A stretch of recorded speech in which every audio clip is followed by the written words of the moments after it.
So we're going to be doing an oil change on a Toyota Camry.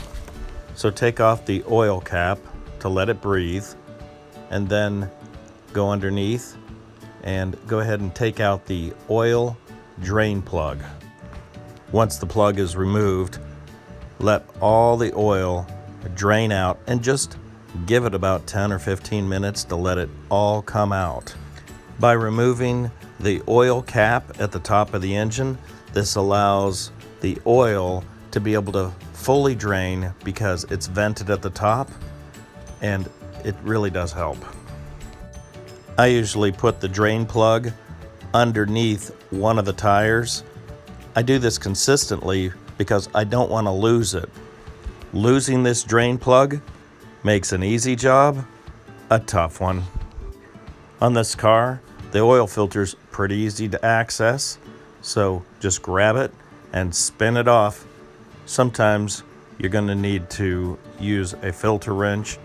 It's always nice when you get a break and it just comes off with your hand. Because the filter's in a downward position, it's going to bleed oil all over your hands.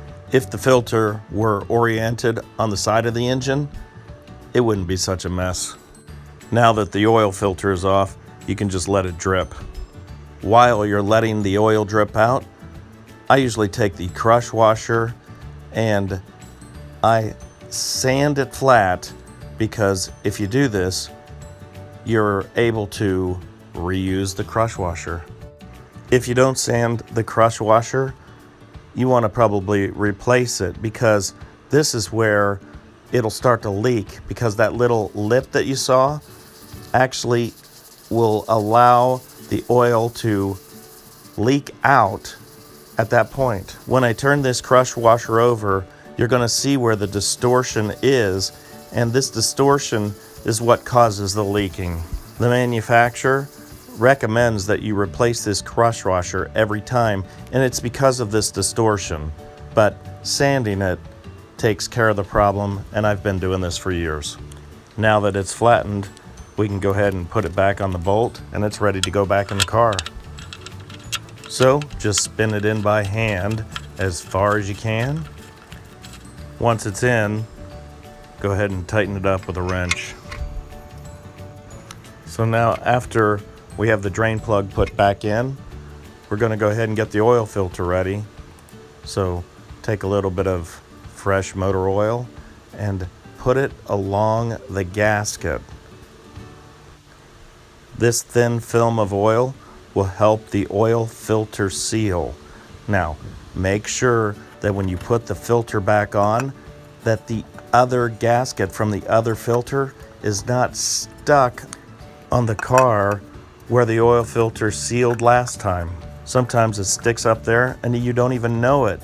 You put the filter on, and of course it's not going to seal with two gaskets on it, and it just leaks out as fast as you turn the car on. Just know this can happen, and just double check it. So now that the drain plug and the oil filter are installed, well, now you can go ahead and start putting in your oil. This car takes 4 quarts, so we're going to have 1 quart left over because this is a 5-quart container. Now that we've got the oil in, go ahead and start the car, let it run for a couple minutes, double check, make sure nothing is leaking. This is a step a lot of people don't do, but if there's a problem, you want to know it now. Then check the oil with your dipstick to make sure you have the right level.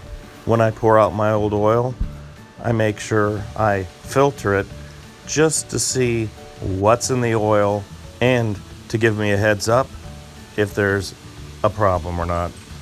So at the bottom, I do see some particles, so I'll take a closer look to make sure there's nothing alarming here. It could be pieces of gasket. I just want to make sure they're not metallic. So I'll take a closer look with a microscope and put a magnet to it. Well, I hope you found the video useful, and if you did, please give it a thumbs up.